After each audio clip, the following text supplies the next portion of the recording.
Okay. Hello sir. Sir आप mute पे हैं, आप प्लीज अनम्यूट कर लीजिए।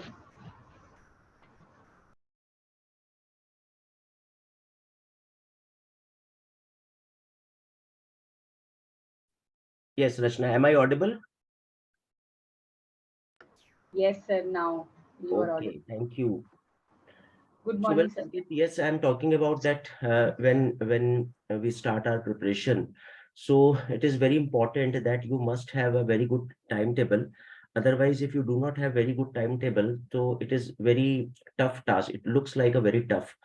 So, एक एस्पिरेंट को हम लोग ऑलवेज ये बोलते हैं कि आप लोग अपना टाइम टेबल बहुत अच्छे से बना के रखें, क्योंकि अब जैसे संकेत है, उर्वशी है, अनीशा है, जीनत है, इस्माइल है, ये लोग प्रिपरेशन कर रहे हैं और इनको पता है कि टाइम टेबल की कितनी इंपॉर्टेंस है। एंड आई थिंक आप सब लोग मेरी बात से एग्री करोगे, क्योंकि जब आप लोग एक अच्छा टाइम टेबल बनाते हो तो उससे क्या होता है कि आपके पास एक टारगेट होता है कि जैसे आज मैंने 2 आवर्स हिस्ट्री को देने हैं या 2 आवर्स ज्योग्राफी को देने हैं, तो वो एक प्लान्ड वे में आप उसको स्टडी को कर पाओगे। और without good time table it is very tough. तो वो हमेशा आपको लगेगा, आप 5 घंटे भी पढ़ लिए, 6 घंटे भी अगर आपने दे दिए, तो हमेशा आपको ऐसा लगेगा कि जैसे मैंने आज कुछ करा नहीं। लेकिन टाइम टेबल बना के आपने अगर 2 घंटे भी दिए, if you are spending 2 hours in a day with good time table, तो definitely you feel good, right? Okay, so Rachna, hope आपको मेरी आवाज आ रही है, वॉइस आ रही है आपको मेरी? Yes sir, you are okay Rachna, audible. Fine. So well Rachna, start करते हैं हम अपनी आज की क्लास को। आज आपकी फर्स्ट क्लास है and welcome to this class. And आज हमारा क्या टारगेट होगा, एक बार पहले उसको हम लोग देख लेते हैं। आज हम लोग पहली हमारी जो क्लास है वो हिस्ट्री की होगी, जीएस हिस्ट्री। एंड हिस्ट्री का क्या सिलेबस है, हिस्ट्री में कौन कौन से topic GS point of view से यूपीएससी ने डाले हुए हैं। Yes yes Urvashi, correct correct. हम लोग हिस्ट्री के जीएस की आज थोड़ा इंट्रोडक्शन करेंगे, डिस्कस। एंड फिर हम इकोनॉमिक्स को और पॉलिटी की क्लास इवनिंग में हमारी, वो पॉलिटी हम लोग इवनिंग में लेंगे, राइट?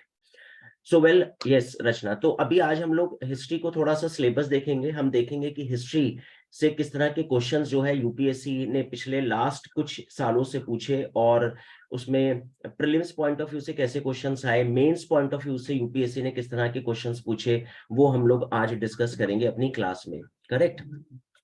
तो चलो हम लोग स्टार्ट करते हैं अपनी क्लास को। वेल जहां तक देखो हिस्ट्री की बात है, अगर हम लोग बात करें यूपीएससी जीएस पेपर 1, जैसे हम सबको पता है कि यूपीएससी में जो जीएस पेपर 1 है वो आपका 100 क्वेश्चंस उसमें आते हैं, ये हम सबको पता है। एक क्लास में अगर आप लोग कहोगे तो मैं थोड़ा सा जीएस पेपर 1, जीएस पेपर 2 के बारे में भी थोड़ा सा आपको इंट्रोडक्शन दे दूंगा। वेल 100 क्वेश्चंस में से अक्सर हम लोग ये मान के चलते हैं, क्योंकि देखो वैसे तो यूपीएससी ऑलवेज अनप्रिडिक्टेबल है, राइट जिनत?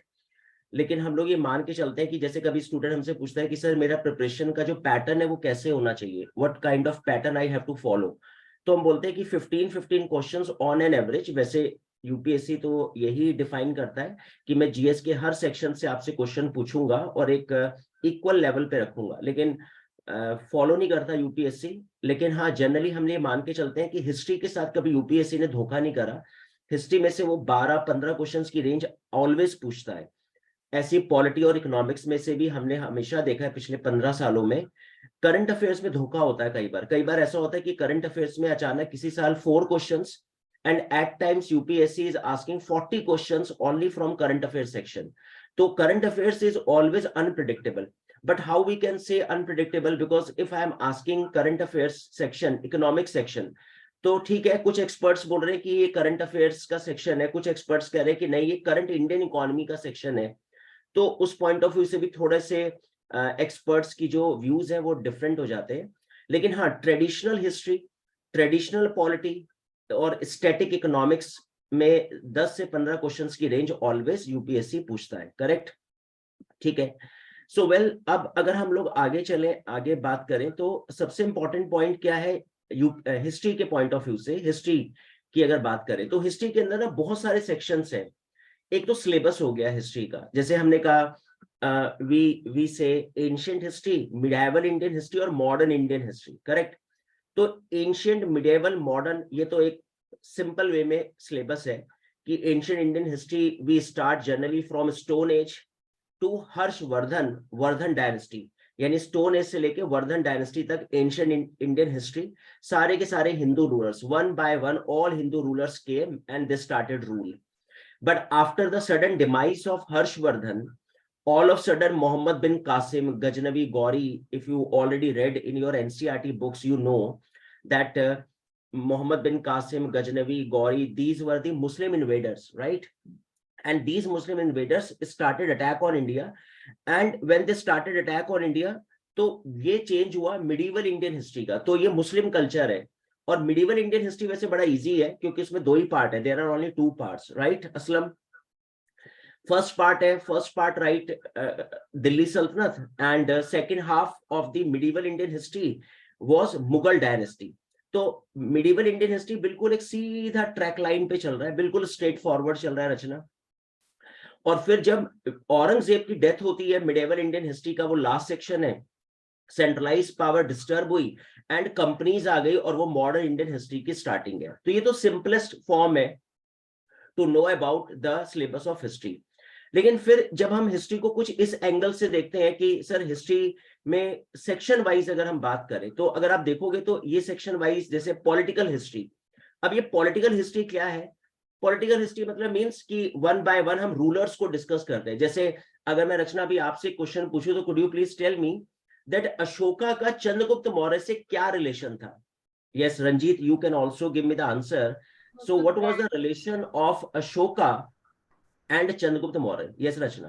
सर ग्रैंडसन थे अशोका चंद्रगुप्त मौर्य के. ओके, तो ग्रैंडसन आप बोल रहे हो?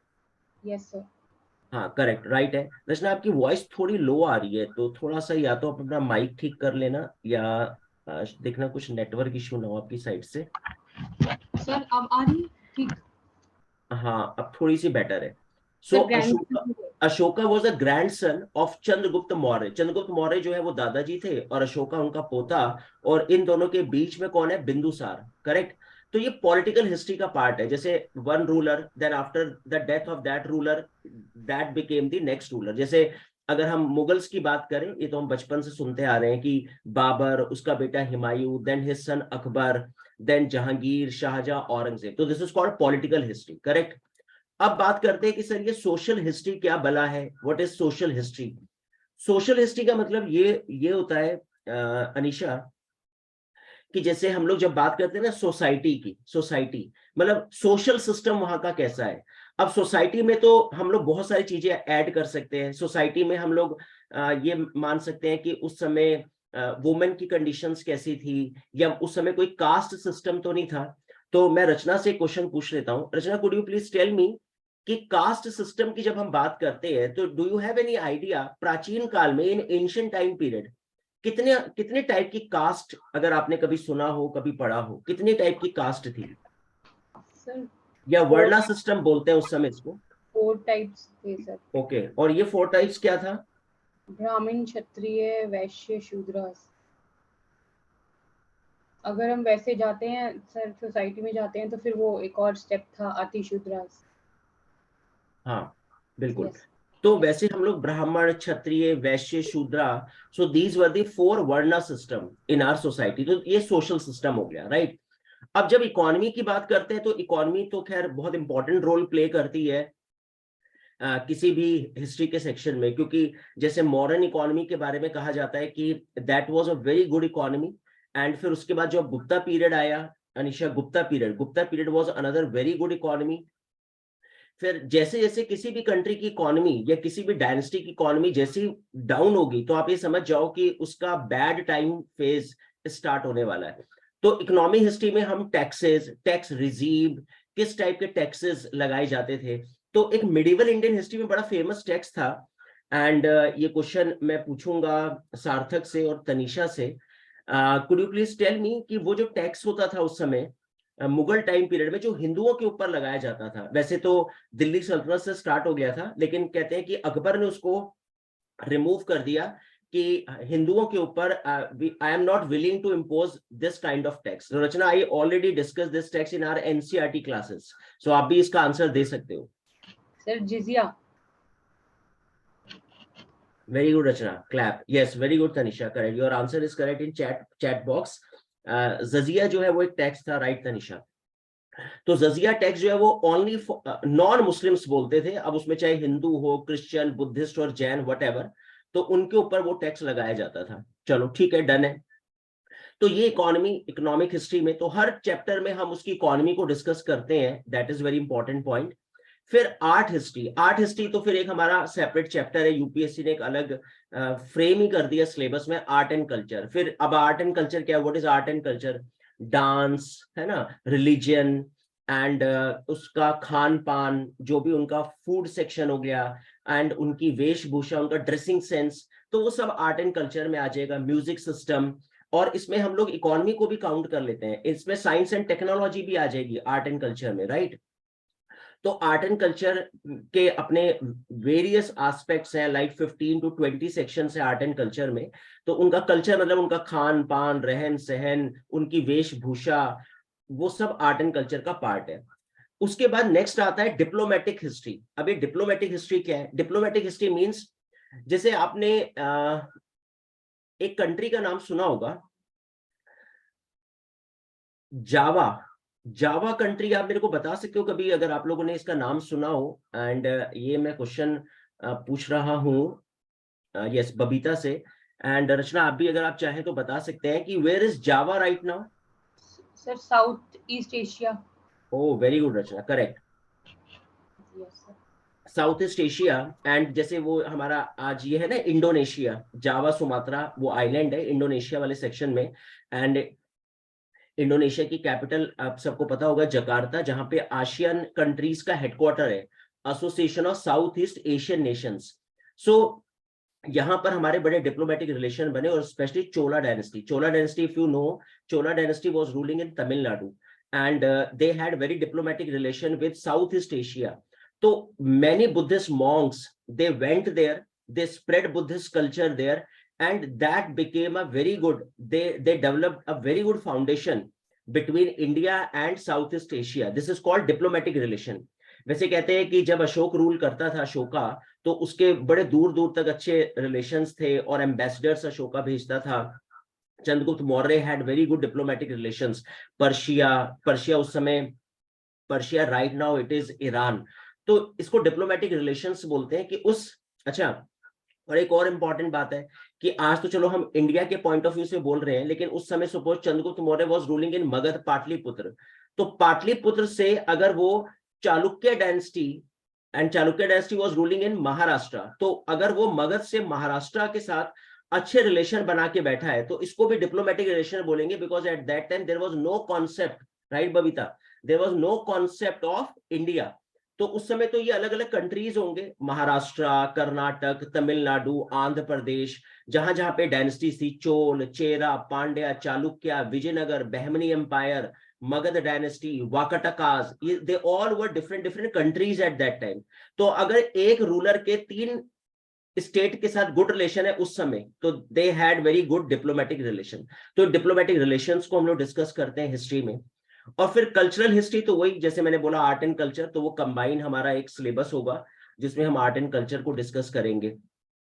उसके बाद इंटेलेक्चुअल हिस्ट्री होती है, जैसे इसमें हम रिलीजन को काउंट कर लेते हैं, जैसे बुद्धिज्म, जैनिज्म, चारवाक, कुछ इस तरह के भी रिलीजन डेवलप हुए जो बिलीव ही नहीं करते थे, दे वर लाइक थीस्ट, जो है they were not believing in God.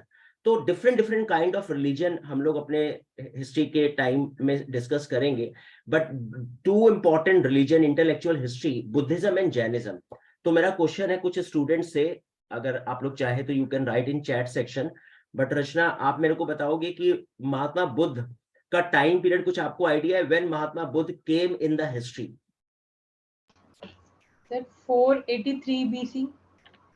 483, very good Rachna, मैं बड़ा इम्प्रेस हो रहा हूँ आपके आंसर से, और आप बिल्कुल करेक्ट आंसर दे रहे हो। यस राइट तनिषा, करेक्ट है, बबीता राइट है, उर्वशी राइट, इस्लाम वेरी गुड, जीनत राइट है बिल्कुल। सो 483, वैसे 563 बीसी से 483 बीसी जो है वो टाइम पीरियड था महात्मा बुद्ध का। तो बीसी और एडी क्या अभी हम डिस्कस करेंगे, do not worry about it. तो intellectual history means Buddhism, Jainism के क्या कॉन्सेप्ट थे, क्या उनका इंटेलेक्चुअल लेवल था, वो हम लोग डिस्कस करते हैं। फिर एनवायरमेंटल हिस्ट्री, एनवायरमेंटल हिस्ट्री मतलब वही कि उस समय के एनवायरमेंटल कंडीशंस कैसी थी। जैसे जब आपको पता है ना, जब हम शिपिंग इंडस्ट्री की बात करते हैं तो उस समय आपने एनसीईआरटी ज्योग्राफी अगर कभी डिस्कस करी हो तो आपने कभी सुना होगा ट्रेड विंड्स। तो उस समय क्या होता था कि टेक्नोलॉजी नहीं थी, दे did not have technology, so what they did, they totally depend on the wind. तो पता चला, फॉर एग्जांपल मैं अगर यहाँ पे ऐसे बनाऊं कि आप इसे ऐसे मान के चलो कि ये कॉन्टिनेंट है, एक कॉन्टिनेंट है, ये दूसरा कॉन्टिनेंट है, ये तीसरा कॉन्टिनेंट, ये फोर्थ कॉन्टिनेंट। अब पता चला यहां से कोई नाविक, कोई सेलर अपनी बोट लेके निकला और हवा के झोंकों से चलता चलता चलता पता चला वो इधर साउथ अमेरिका पहुंच गया, साउथ अमेरिका। अब साउथ अमेरिका में पता चला लोनली आइलैंड में पहुंच गया और वहां सारे झिंगा लाला, और वहां पहुंचते ही पता चला इसकी पिटाई विटाई हो गई। तो ये बेचारा वापस आया और उसने वापस आके बोला कि इस टाइम पीरियड से इस टाइम पीरियड के बीच में मत निकलना शिप लेके, क्योंकि हवा का झोंका आएगा और वो आपको एक सुनसान आइलैंड में ले जाएगा। लेकिन हाँ, अगर आप इस टाइम पीरियड से इस टाइम पीरियड में निकलोगे तो एक हवा का झोंका आएगा और पता चला आप पहुंच गए नॉर्थ अमेरिका, और पता चला वहां पे लगा हुआ जी ट्यूसडे बाजार, है ना, मंगलवार बाजार। तो इसको तो बिजनेस मिल गया वहां पे। तो उस समय सेलर्स ने इस तरह से एनवायरमेंटल स्टडी करी हुई थी। अब आप समझिए एनवायरमेंट का क्या रोल है। सो एनवायरमेंट रोल ये है कि दे studied a lot, and according to the geographical condition, according to the environmental condition, they did their business and they made their economy strong. So that is kind of environmental study. ये हम वहां पे उस समय study करेंगे। और यही मैं आप सबको बोलता हूं बार बार कि यही आपकी राइटिंग स्किल है। ये क्यों मैं आज डिस्कस कर रहा हूं हिस्ट्री के डिफरेंट फील्ड्स, क्योंकि generally when we talk about history ना, हमारे दिमाग में एक ही बात आती है, एक था राजा, once upon a time there was a king. तो अभी ना ये थोड़े बंधन तोड़ दो, बाहर आ जाओ और थोड़ा लिखने की कला को डेवलप करो, डेवलप योर राइटिंग स्किल। देखो हिस्ट्री में साइंस भी है, इंटेलेक्चुअल पॉइंट भी है, एनवायरमेंटल स्टडी भी है। तो आपको उस समय का एनवायरमेंट आज के एनवायरमेंट को कोरिलेट करो, उस समय के डिप्लोमेटिक रिलेशन आज के डिप्लोमेटिक रिलेशन को यू कैन कोरिलेट। बहुत सारे स्टूडेंट कहते हैं सर हिस्ट्री में स्कोप नहीं होता दाएं बाएं जाने का। ये गलत बात है, स्कोप बहुत है। आपकी राइटिंग स्किल का स्कोप खत्म हो चुका है, शायद मैं यही कहूंगा, पार्डन माय लैंग्वेज, कि आपकी राइटिंग स्किल उस लेवल पे डेवलप नहीं हो पाई कि आप सोच ही नहीं पा रहे। अगर आज आप कोई इंटरनेशनल रिलेशन, देखो मैं आपको एक बड़ा इंपॉर्टेंट पॉइंट और दे रहा हूं, इसको प्लीज राइट डाउन करा करो। जब भी मैं कोई पॉइंट बोलूं, क्लास जब भी अटेंड करो, तो please sit with your copy and pen and please write it down, important tips. आज कोई इंटरनेशनल रिलेशन आ जाए, इंडिया और फ्रांस के रिलेशन को एक्सप्लेन करो इन 200 वर्ड्स। सपोज जीएस पेपर 3 का ये क्वेश्चन आ जाए मेंस में अभी सितंबर में, राइट, जो अभी हमारे सितंबर अक्टूबर में मेंस एग्जाम है। तो लिखने की कला है। अब बहुत सारे स्टूडेंट आज के पर्सपेक्टिव में लिखते चले जाएंगे, लेकिन अभी मैंने तुम लोगों को ये टीच करा क्लास में कि इस डिप्लोमेटिक रिलेशन को ना पिछले एंशिएंट टाइम से ऐड करो, कि during the Chandragupta Maurya dynasty या during the Gupta dynasty we had a very good diplomatic relation with Europe, और यूरोप के लोग उस समय स्पाइसेस लेने इंडिया आते थे। तो अगर आप इस तरह से 2 लाइनें भी लिख दोगे ना, तो आपकी कॉपी थोड़ा डिफरेंट हो जाएगी, थोड़ा उसका नजरिया जो है एग्जामिनर का आपके प्रति ना सम्मान भर जाएगा उसके दिल में कि यार देखो वो सिर्फ आज की बातें 100 स्टूडेंट सिर्फ टुडे कर रहा है, ये पीछे चला गया। And he discuss Gupta relation, he discussed Mauryan dynasty relation, he discussed Mughal time में कैसे यूरोप के साथ रिलेशन थे, यूरोप मतलब फ्रांस। तो ओवरऑल हमने उसको एक वाइड पर्सपेक्टिव दिखा दिया और उसको एक इमेज बना दी कि सर देखो मेरी ब्रॉड मेरी थिंकिंग है कि मैं किस तरह से चीजों को कोरिलेट कर रहा हूँ।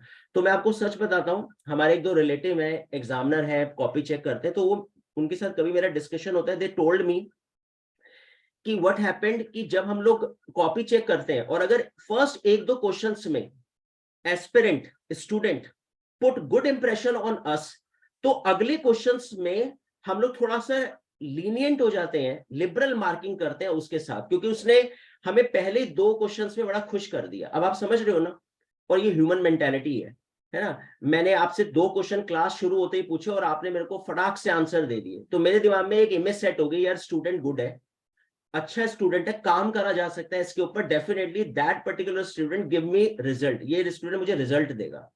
तो ये सबके साथ है, चाहे वो एग्जामिनर हो, चाहे बेचारी वो फैकल्टी हो, चाहे वो हमारा आम जीवन हो। तो इसलिए ये सब चीजें बड़ी इंपॉर्टेंट है, इनको कोरिलेट करना शुरू करो, not only in history, even every part of GS. Economics में कोई जीएस का क्वेश्चन लिख रहे हो, उसमें भी हिस्ट्री को डाला जा सकता है, करेक्ट। तो आगे बढ़ते हैं, हिस्ट्री ऑफ साइंस। अब आप देखो उस समय की साइंस एंड टेक्नोलॉजी, तो एक क्वेश्चन मैं फिर से पूछ लेता हूं। So could you please tell me if you all know about Aryabhatta. तो प्लीज टेल मी, रचना आप भी मेरे को बताना, आर्यभट्ट का कुछ टाइम पीरियड आइडिया है Rachna, when Aryabhata came in the history and why Aryabhata was important?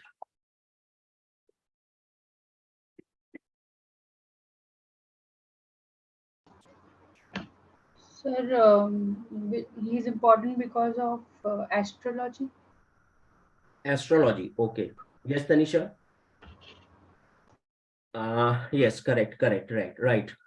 We already discussed in our classes, right Tanisha? रचना, आर्यभट्ट का जो टाइम पीरियड है, वो टाइम पीरियड, तो पहले आपको टाइम पीरियड बताता हूँ, गुप्ता डायनेस्टी। इनफैक्ट ऐसा कहते हैं कि चंद्रगुप्त विक्रमादित्य का टाइम पीरियड है 380 to 415 एडी, 380 से 415 एडी, है ना। एडी क्या है अभी करते हैं डिस्कस। सो इसको बोल देते हैं 4th या 5th सेंचुरी बोल लेते हैं इसको। और चंद्रगुप्त विक्रमादित्य के कोर्ट में 9 जेम्स थे, and out of these 9 gems Aryabhatta was one of them.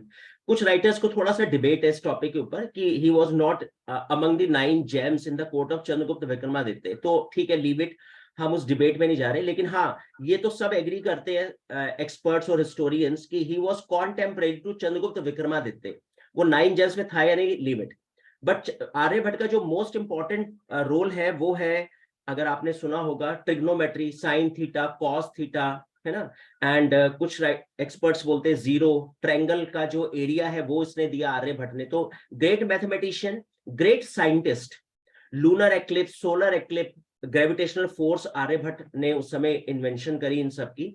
तो उस समय साइंस और टेक्नोलॉजी क्या क्या लेवल था, वो हम लोग हिस्ट्री में डिस्कस करेंगे। कब कब इन सब चीजों की, pi, the yes value of pi, yes very good smile, 22/7, है ना। ये सब आर्यभट्ट की इन्वेंशन है। फिर वारा मिहिर है, तो science and technology, art and culture का भी पार्ट है, and this is the part of our regular history, तो ये हम डिस्कस करेंगे। And then last but not least, the condition of women, women's history और वुमेन एम्पावरमेंट का बहुत इंपॉर्टेंट रोल है।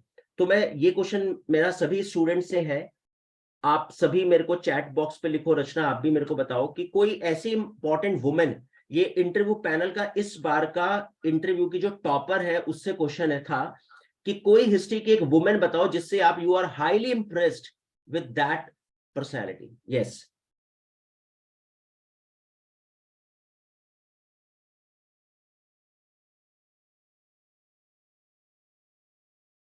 कोई भी एक women, okay right, okay fine, ठीक है, डन, राइट। रानी लक्ष्मीबाई।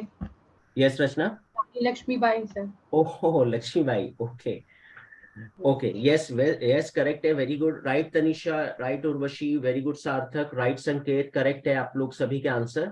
ठीक है, सबके अलग अलग है, किसी ने एनी बेसेंट बोला है, किसी ने लोपामुद्रा बोला है। लोपामुद्रा एंशिएंट टाइम की एक ग्रेट स्कॉलर वुमेन थी, वेरी गुड सार्थक।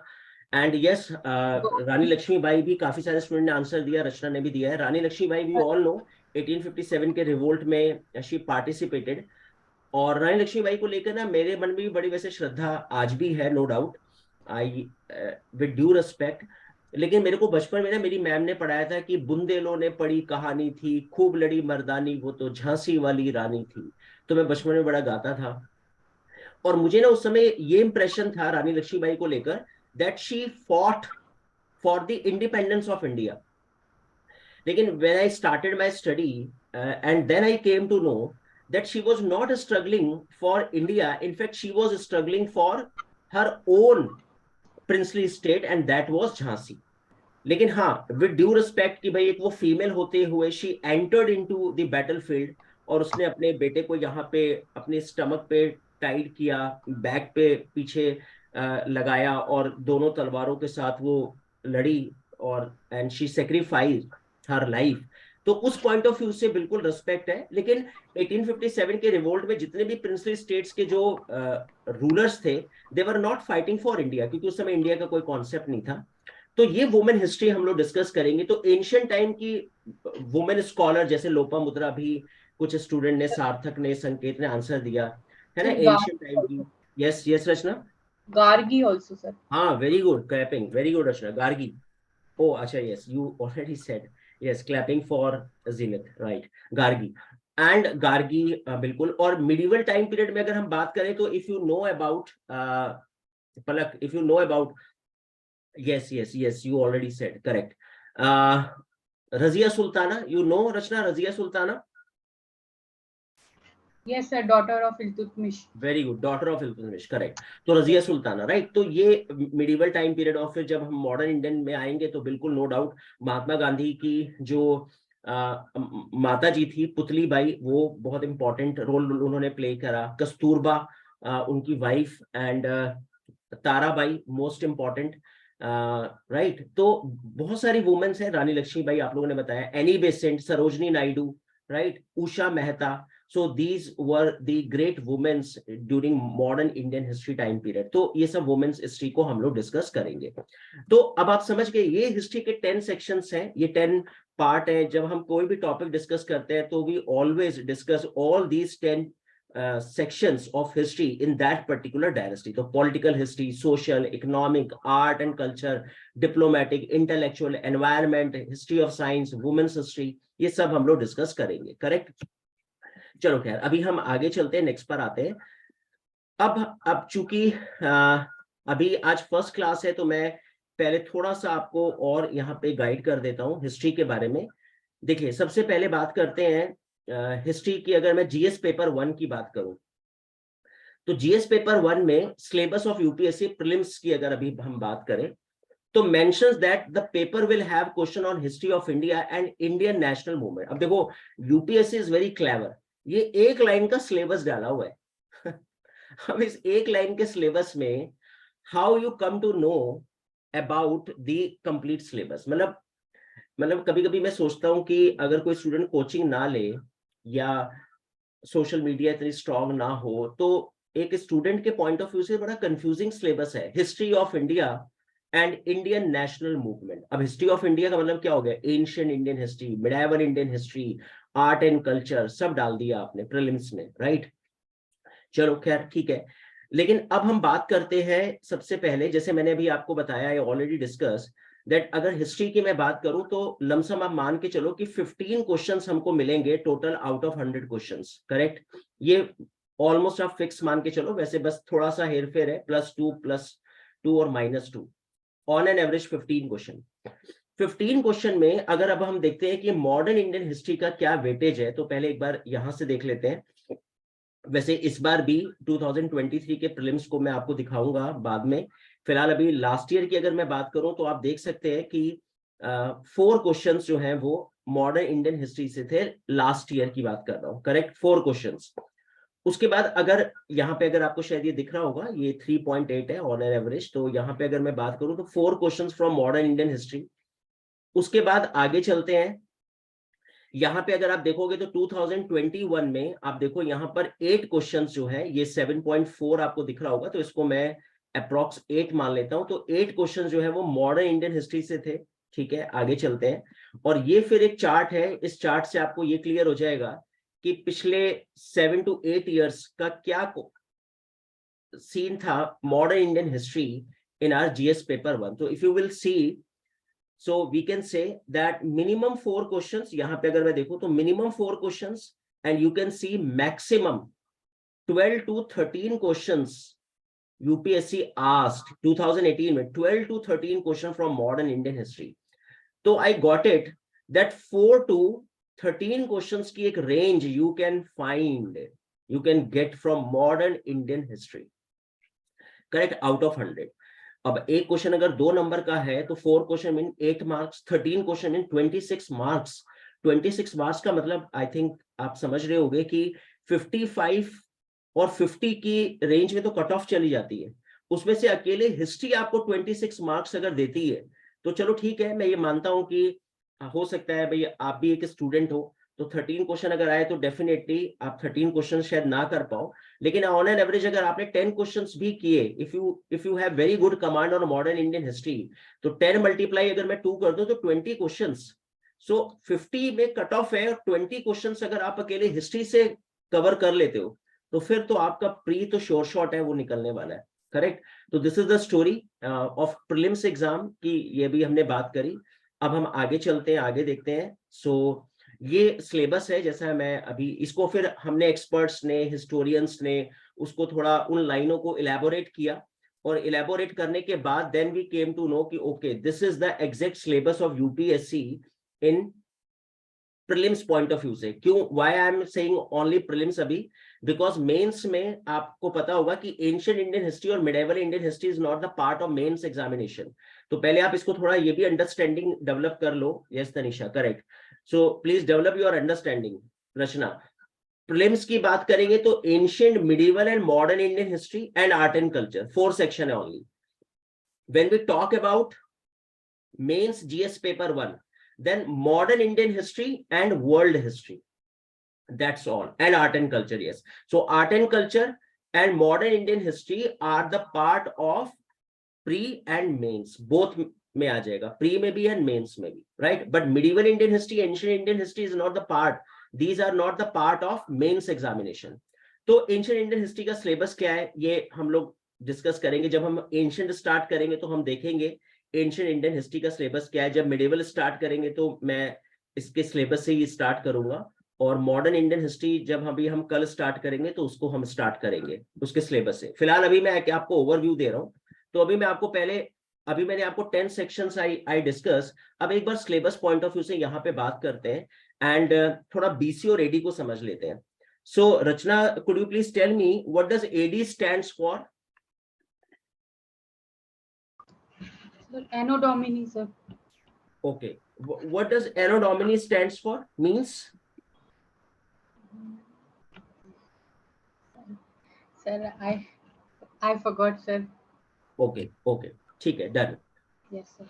चलो, तो अभी पहले हम नेक्स्ट स्लाइड पर आते हैं और नेक्स्ट स्लाइड को लेते हैं। राइट पलक, देखो अब ऐसा समझो आप, जितने भी हमारे ब्रिटेन, फ्रांस, रशिया, ये यूरोप के, these were the 3 important countries and they made many colonies all over the world. One by one they made many colonies all over the world. They captured Africa, they captured Asia, they captured South America. Wherever they went, they created, they wrote their history, and the god of European countries is Jesus. When Jesus took birth, they made that time period 0. जब Jesus का birth हुआ उन्होंने उस history को 0 कर दिया। इन्होंने कहा भाई हमारे गॉड का जन्म हुआ, अब हम इसको करते हैं 0। तो हमारे गॉड से पहले की history, before the history of our God, right, BC means before Christ. चलो जी ठीक है, समझ में आ गया। और अब से हम इसको लेंगे AD. AD means Anno Domini, जैसे आप देख रहे हो Anno Domini. What does Anno Domini stands for? अच्छा, एडी की रचना ने तो खैर सही बोला है तनिषा, और आप लोग तो खैर कर चुके हो ये सब चीजें ऑलरेडी। तो वैसे कुछ स्टूडेंट नए होते हैं क्लास में, वो कहते हैं sir after the death of Christ, तो स्टूडेंट अपनी थोड़ी क्रिएटिविटी अपने आप ही दिखा देता है। मुझे याद है बहुत टाइम पहले जब एटीएम शुरू हुए थे, तो एक बार मैं इकोनॉमिक्स की क्लास ले रहा था, I was taking the class of economics and I asked what does ATM stands for. तो वन स्टूडेंट सेड कि सर शुड आई से, मैंने कहा yes please. He said sir any time money. तो मैंने कहा यार बताओ, मतलब सही क्रिएटिविटी है। फिर एक ने बोला नहीं नहीं सर ये पता नहीं है ऐसे कुछ, मैं बताता हूँ, it means all time money. मैंने कहा यार बताओ, मैं मन सोचा था इनकी क्रिएटिविटी देखो। फिर एक तीसरे ने हाथ उठाया, कहने लगा सर ये दोनों बेवकूफ है, इन्हें कुछ नहीं पता, मैं आपको बताता हूँ, एसिंक्रोनस टेलीपैथी माइक्रो मैकेनिज्म। मतलब इतने कॉन्फिडेंस से गलत जवाब दे रहे थे कि मैं खुद कंफ्यूज हो गया कि मैंने तो नहीं गलत पढ़ रखा ऑटोमेटेड टेलर मशीन। तो खैर बहुत सारे student after the death of Christ बोलते हैं और अड़ भी जाते हैं कि नहीं सर यही है। तो मैं उन सब स्टूडेंट्स को बता दूं, Anno Domini means time period of Jesus. तो अभी आप इसे ऐसे मान के चलो कि आज क्या है, 2023 चल रहा है हमारा, तो 2023 का मतलब हो गया 2023 एडी, हम इसको लिखते हैं। तो आप इसे ऐसे मान के चलो, मैं आपको अब ऐसे समझा देता हूं कि 0 से पहले की काउंटिंग क्या है, माइनस, और 0 से अब आगे की काउंटिंग है प्लस। तो मैं यहाँ पे आपको समझाने के लिख रहा हूं प्लस 2023। इसका मतलब क्या हुआ, आज से कितने साल पहले जीसस टुक बर्थ, तो इसका मतलब आज से 2023 years back Jesus took birth. Right Palak, Tanisha, correct, Anisha, Urvashi. तो 2023 साल पहले जीसस का बर्थ हुआ। अच्छा, अब मैं बोल रहा हूं कि 2500 बीसी में हड़प्पा सिविलाइजेशन केम, तो मैं आपको समझाने के लिए माइनस यूज करूंगा बीसी में। तो इसका मतलब ये बात तो मुझे समझ में आ गई कि जीसस के बर्थ से पहले, before the birth of Jesus, Harappa valley civilization came, right. लेकिन अब मैं रचना से पूछ रहा हूं, Rachna please tell me that 2023 years से अगर मैं काउंट करूं, how many years back Indus valley civilization came into existence? Sir 4500 yes, years. है ना, करेक्ट है। तो सिंपल Yes. है, आपने क्या किया 2500, यस राइट तनिषा, करेक्ट, 2500 इन्होंने ये जोड़ा और 2023 इन्होंने ये ऐड कर दिया, तो ये टोटल कितना हो गया, 4500 हो गया। Right Sunaina, yes welcome Sunaina, welcome Puja, welcome.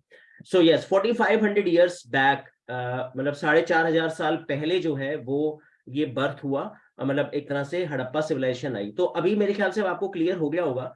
तो अगर मैं रचना मैं ये पूछता हूं कि मोहम्मद बिन कासिम 712 एडी में Mohammad bin Qasim came and he attacked on India plus 712, तो आप मेरे को बताओ कि आज से कितने साल पहले Muslim invaders came in India?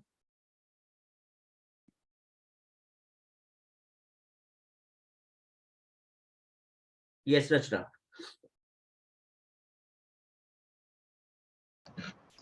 Yes right right Urvashi. 1000 years. हाँ 1000 years, sir.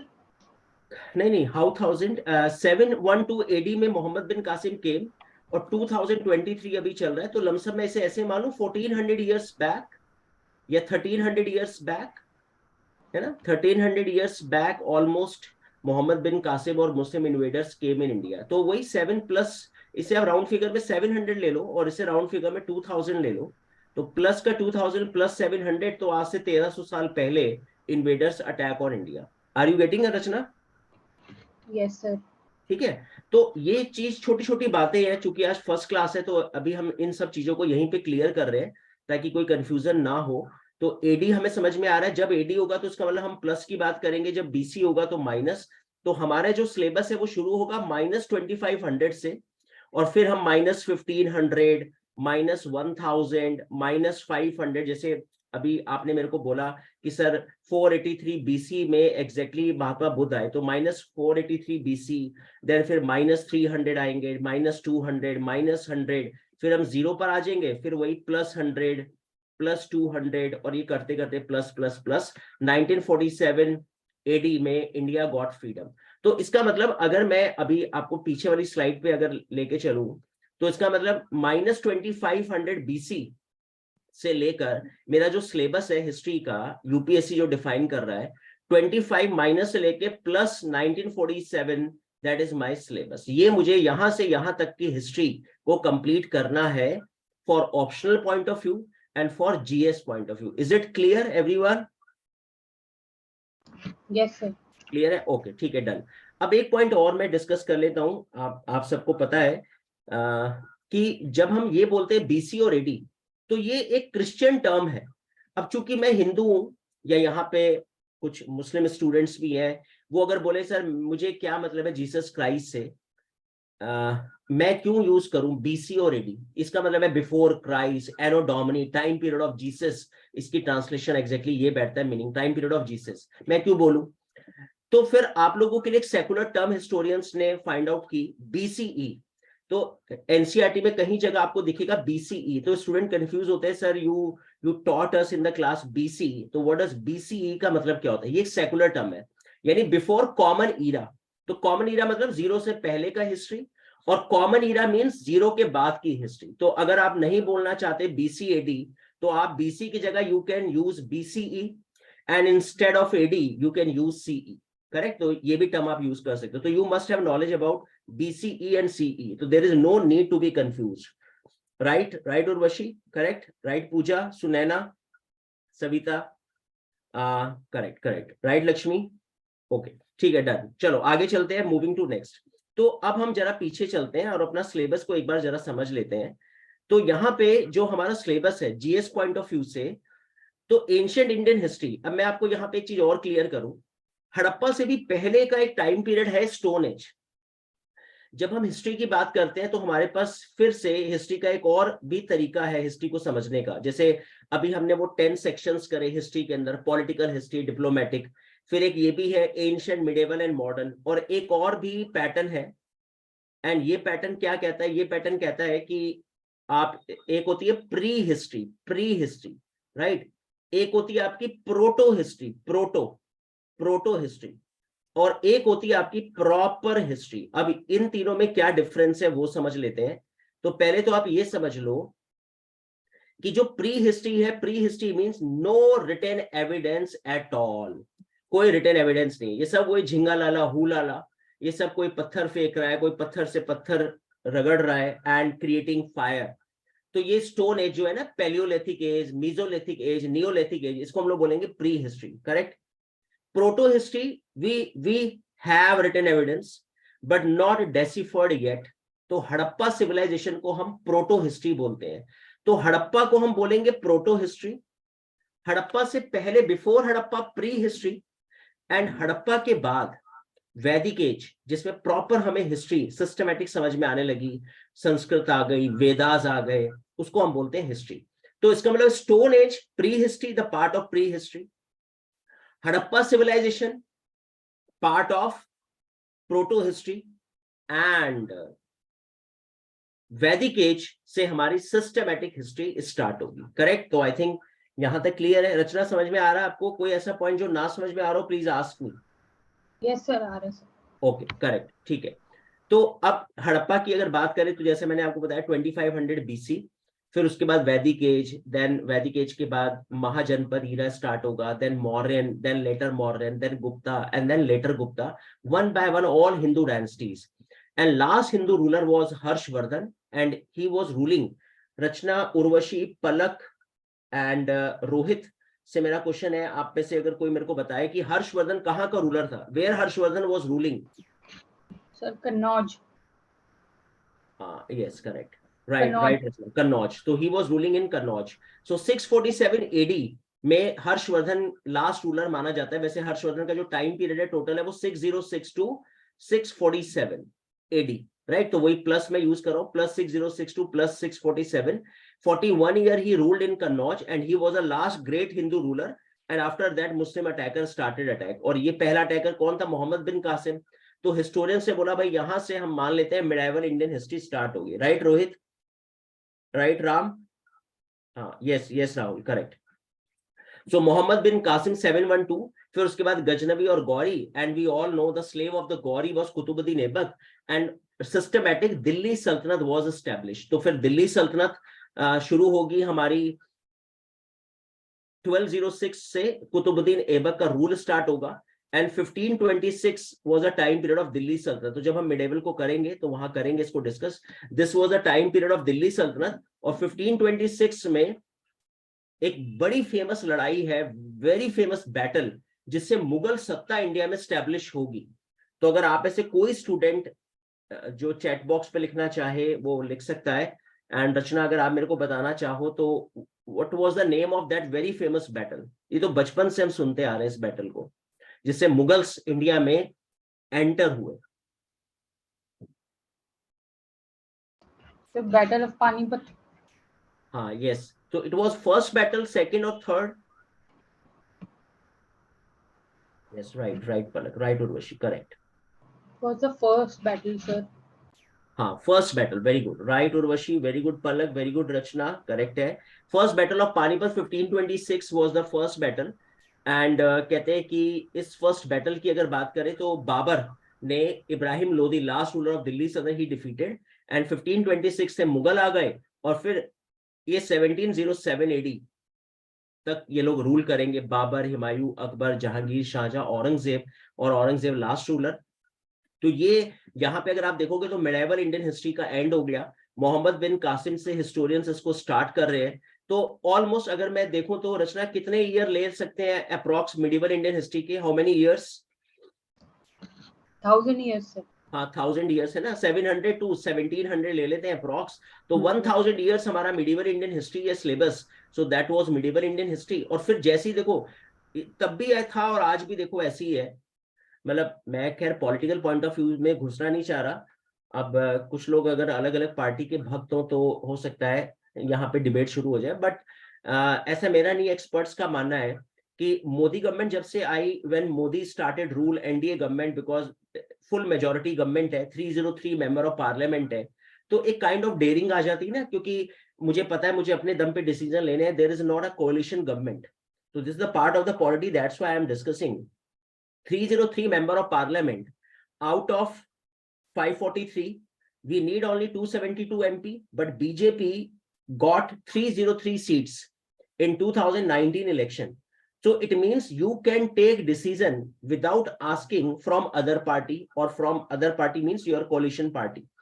So Modi government when started rule since 2014, kind of a aggressive mode, जैसे पाकिस्तान ने कुछ भी हरकत करी, वी डिड सर्जिकल स्ट्राइक, उससे फिर कोई दूसरी हरकत करी, वी डिड एयर स्ट्राइक। और एयर स्ट्राइक तो पता नहीं अब आप लोगों को आइडिया है या नहीं, कितना करंट अफेयर्स आप लोग पढ़ रहे हो, लेकिन बालासोर शायद आपको पता हो, इस्लामाबाद से 150 किलोमीटर ओनली।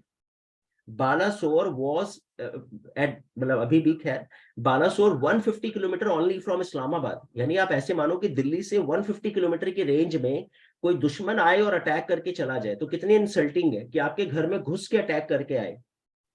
तो उसका मतलब क्या है, centralise system very strong, nobody can dare to attack on India. But before 2014, when there was a coalition government, we should not say particular prime minister, but yes, we know 2004 to 14 Dr. Manmohan Singh, and he was not that kind of aggressive, ये तो हम सभी जानते हैं, he was very, मतलब थोड़े kind hearted रहे। कोalition government की अपनी कुछ कंपल्शंस होती है, उस समय आप लोगों को नहीं पता होगा, बिकॉज हम तो पढ़ाते थे, भूटान नेपाल तक हमें आंख दिखाते थे उस समय, हम भूटान से कांपते थे उस समय, और आज हम चाइना को आंख दिखाने के लायक हैं।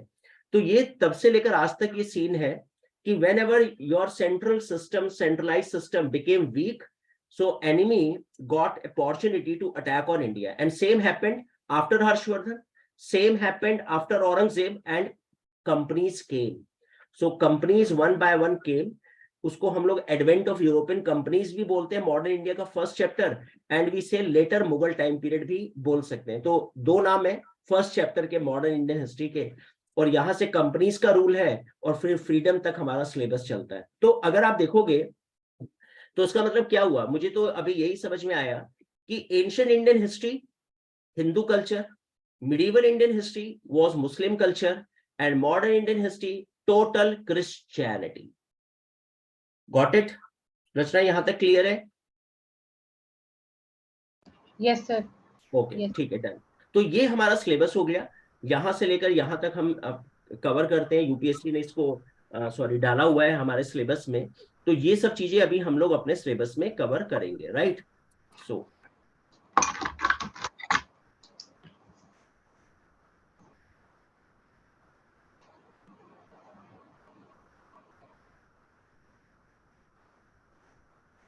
yes, thank you, correct Parag, you are right.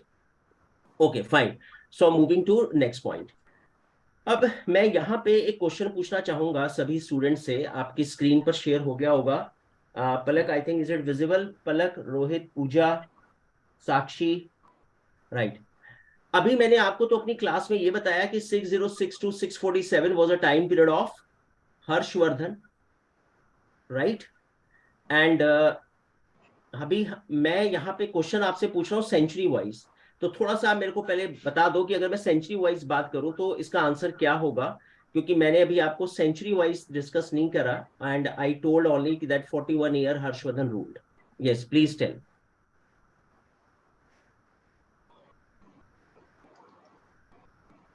Sir none.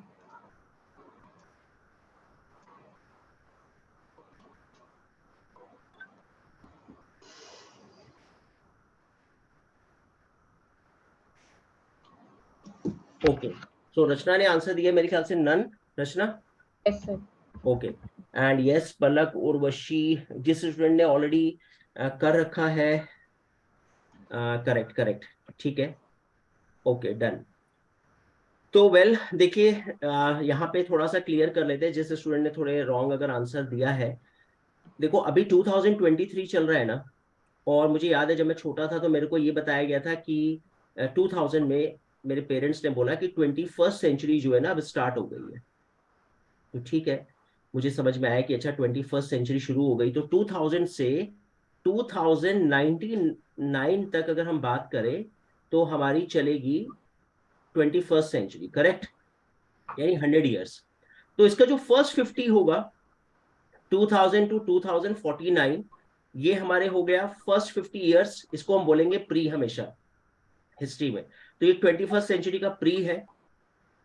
और 2050 से लेकर 2099 तक अगर हम बात करें तो ये हमारा 21st सेंचुरी का लेटर होगा, करेक्ट। तो अभी तो मेरे को ये समझ में आ गया कि 2023 का हमारा क्या चल रहा है रचना, ये प्री और later. Sir sir pardon sir. 21st century का अभी हमारा प्री चल रहा है और लेटर। Sir pre. हाँ प्री है ना, तो फर्स्ट 23, क्योंकि 23 जो है वो फर्स्ट 50 में आ रहा है, राइट उर्वशी? सो इसको हम लोग बोलेंगे हमारा प्री आ रहा है, करेक्ट। और अगर अब हम यहाँ पे देखें तो 7th सेंचुरी हो गया पहले तो हर्षवर्धन का रूल, क्योंकि 600 प्लस की काउंटिंग है सॉरी। एंड अगर आप देखेंगे तो ये 6 to 47 फर्स्ट 50 ईयर्स है, तो इसको हम लोग बोलेंगे 7th सेंचुरी प्री। तो इस वजह से इसका आंसर होगा डी, नो डाउट, करेक्ट है, very good.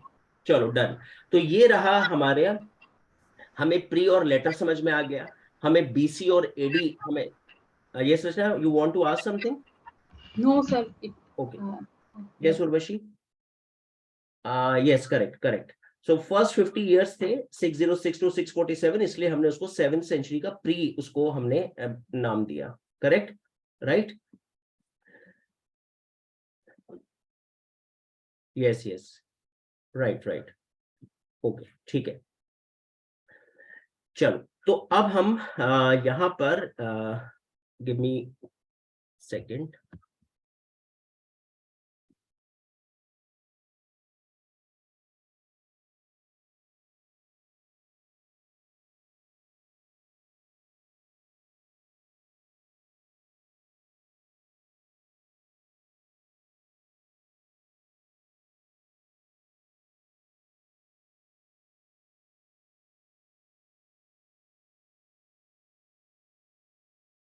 Yes yes correct Palak, right.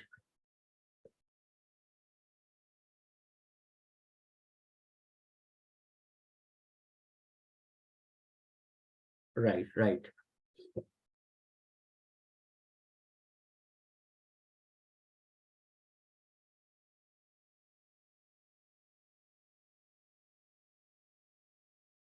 Correct correct,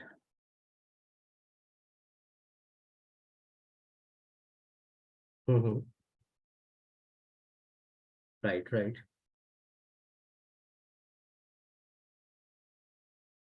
yes yes you can. Sir. हाँ अगर हम लोग इसको इस तरह से करेंगे तो definitely we can follow this pattern, right. Sir. Yes Rachna. Sir proto का मीनिंग क्या होता है sir? Proto means we have written evidence but it is not deciphered yet. Okay sir, note ऐसे।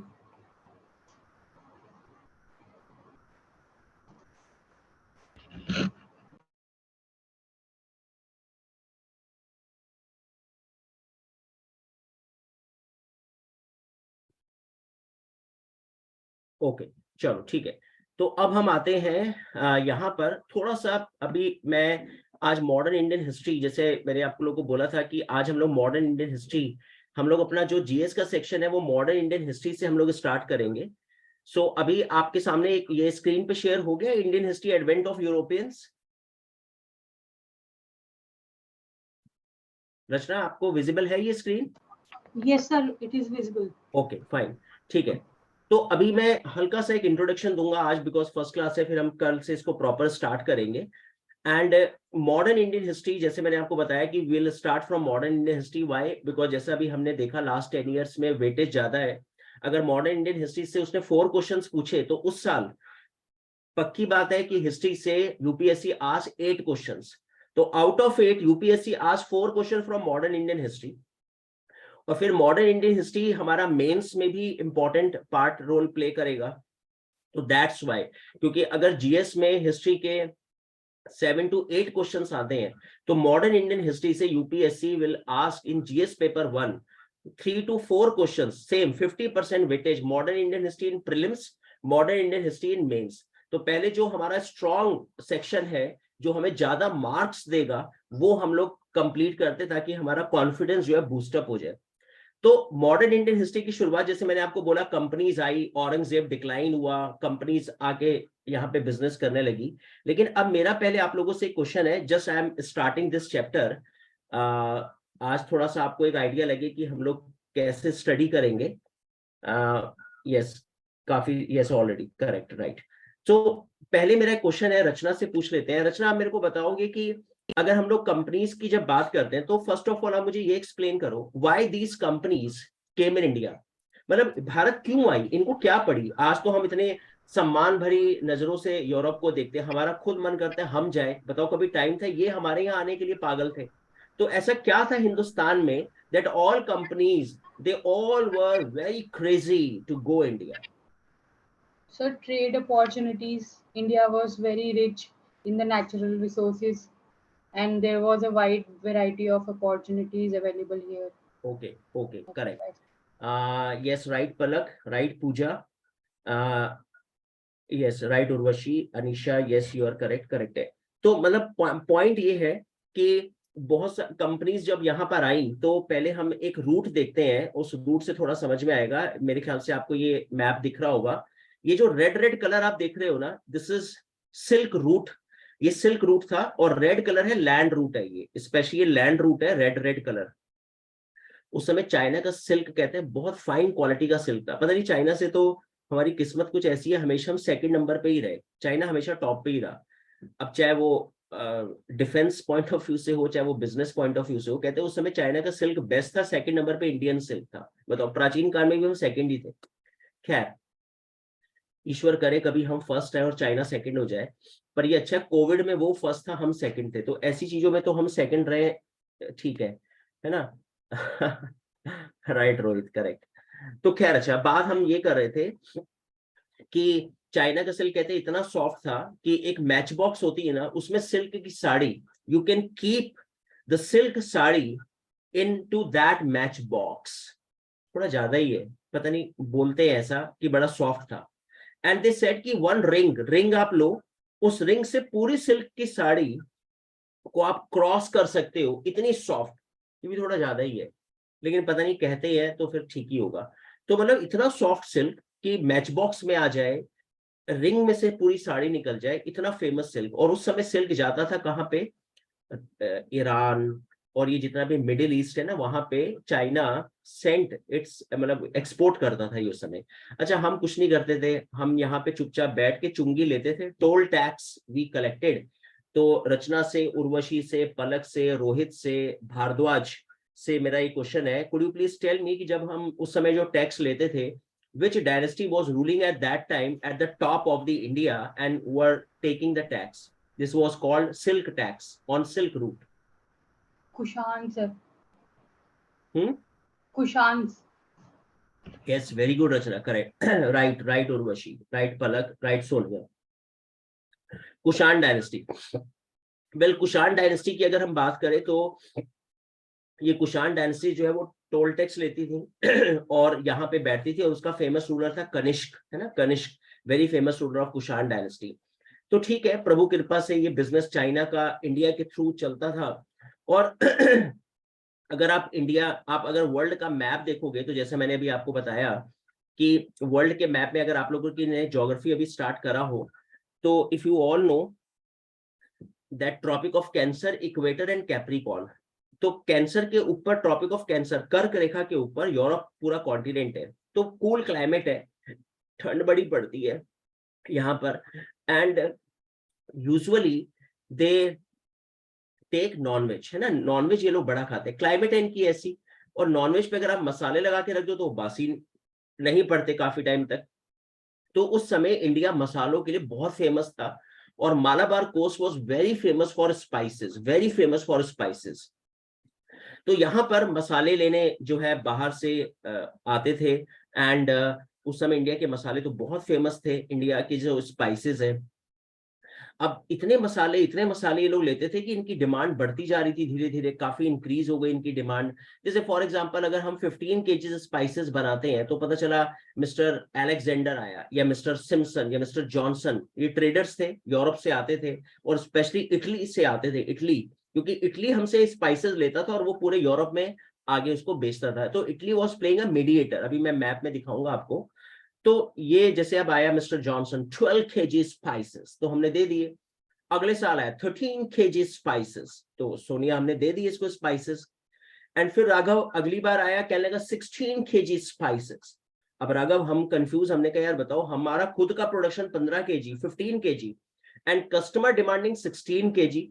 तो अब हम इसे 1 केजी कहां से, इसकी रिक्वायरमेंट को, how we can meet the requirement of the traders, these Italian traders. तो हमसे भी पीछे ब्रेक, ये बड़ी मंडी जो अभी हम बात कर रहे, देखो मैं जावा आपको बता रहा था ना, ये जावा, ये Indonesia, Thailand, Cambodia, Myanmar, Singapore, ये साउथ ईस्ट एशियन कंट्रीज हैं, आसियान कंट्रीज है। ASEAN इनका ग्रुप है, इनका हेडक्वार्टर जकार्ता में, 10 कंट्रीज हैं ये हमसे बड़ी मसालों की मंडी। That was a big market at that time of spices. तो what we did at that time, our traders they went there, they purchase spices and give it to Johnson, and Johnson always asked कहां से लाया। हम कहते थे sir हमारा गोदाम है पीछे, आप टेंशन मत लो। तो हमने उनको कभी नहीं बताया, वी ऑलवेज मिसगाइडेड देम कि हमसे भी बड़ी मार्केट है। और ऑब्वियसली हम क्यों बताएं कस्टमर को, क्योंकि वो फिर अगली बार से सीधा वहीं चला जाएगा, साउथ ईस्ट एशिया। तो खैर प्रभु कृपा से हमारा बिजनेस ठीक ठाक चल रहा था। ये आते थे, हम बोलते थे सर आने से पहले बता देना कि क्या क्वांटिटी आपको चाहिए, so that we can manage from our godowns. तो चल रहा था बिजनेस, पैसा कमाते थे, खूब पैसा था। तभी आपको पता है, मेरे को तो बचपन में बताया गया था, आपको पता है नहीं पता, I do not know, that India was a golden bird, है ना, सोने की चिड़िया। तो मेरी समझ में नहीं आता था, मैं सोचता था उस समय बचपन में कि शायद सोने की चिड़िया डाल डाल पे बैठती होगी, अभी एक्सटिंक्ट हो गई शायद ग्लोबल वार्मिंग की वजह से। लेकिन फिर मुझे धीरे धीरे समझ में आया कि सोने की चिड़िया इसलिए क्योंकि सोना उड़ेला जाता था। ये इटली के ट्रेडर्स आते थे, सोना फेंकते थे और स्पाइसेस, सिल्क, कॉटन परचेज करते थे। That's why India became rich, that's why we always used to say India was a golden bird. अब क्या हुआ, जैसी मिडेवल इंडिया आया और यहाँ पर ये सब अटैकर आ गए, मोहम्मद बिन कासिम, गजनवी, गौरी, इन्होंने रास्ते ब्लॉक कर दिए। अब ये बेचारे यूरोपियन ट्रेडर्स, तो अब आप सब जानते हो ये सब वही है, sorry, excuse me, side please. और ये बैठे यहाँ पे ओसामा बिन लादेन के वंशज। तो पता चला ये स्पाइसेस लेने आया, इसको पकड़ा, कहने लगे कहाँ जा रहे हो, अभी बोला स्पाइसेस लेने जा रहे थे। तो पता चला इसके 2 थप्पड़ लगाए, पैसे वैसे इससे छीने, एंड लूटपाट हुई, और ये बेचारा भागा। एंड जब ये यूरोप पहुंचा, then he spread this rumour, तो नहीं, रियलिटी थी, पिटाई तो इस बेचारे की हुई जॉनसन की। सो व्हाट ही सेड कि उधर से मत जाना, वहां बहुत पिटाई होती है।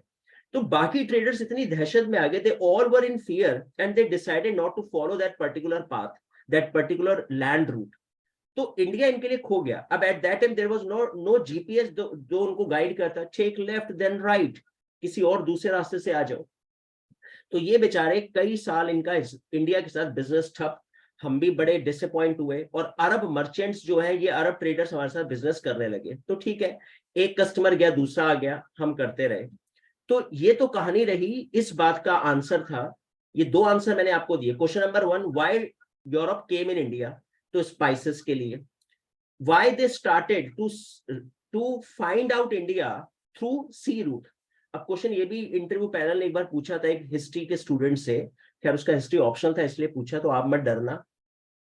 उसे पूछा कि ये सी रूट से क्यों आए, क्या लॉजिक है सी रूट से आने का। तो इस वजह से क्योंकि लैंड रूट उस समय पूरी तरह से that was totally disturb, so that's why they follow they follow sea route, correct. ये तो रीजन नंबर 1 है। अब एक रीजन नंबर 2 को देखते हैं, थोड़ा और मैप में अंदर चलते हैं और थोड़ा और समझते हैं रीजन नंबर 2 क्या रहा होगा। तो मैं आपको यहाँ पे एक चीज पहले यहाँ पे ये दिखा दूं, इधर आते हैं, इस तरफ देखते हैं। देखिए अब यहाँ पे आप थोड़ा सा इसको ऐसे समझना कि ये वाला जो आप सेक्शन देख रहे हो ना, दिस वाज ए इटली, ये आप देख रहे हो, ये इटली का मैप है जहां पे मैंने रेड सर्कल मारा। रचना आपको दिख रहा है ये सर्कल? Yes, sir. ओके, तो ये इटली है। और इटली क्या कर रहा है, अब आप ध्यान से देखना, Italy was doing trade from India, ये इटली का ट्रेड चल रहा है इंडिया के साथ, करेक्ट। अब इटली क्या कर रहा है, इटली यहां से स्पाइसेस लेता है। फॉर एग्जांपल इटली ने 15 केजी के स्पाइसेस लिए और इसने आगे उन स्पाइसेस को 17 रुपीज केजी का यूरोप में बेचा। लेकिन क्या हुआ आफ्टर सम टाइम यहाँ पे, और कहते हैं कि इटली की अगर बात करें तो यहाँ पे मैं पहले आपको इटली का मैप दिखा दूं। ये रूलर है इटली के, और इटली के दो सेक्शन है, इसके इटली के दो सेक्शन है। फर्स्ट सेक्शन ये है वेस्टर्न इटली, और उस समय रोमन एम्पायर बोलते थे, वेस्टर्न रोमन एम्पायर, और it was eastern Roman empire. तो इनकी कैपिटल है रोम, अगर आप देखोगे तो ये रोम यहाँ पे लिखा है। यहाँ से ये बिजनेस करते थे इंडिया के साथ। तो सपोज मैं यहाँ पे इंडिया बना रहा हूँ, तो ये यहाँ से ऐसे बिजनेस करते थे।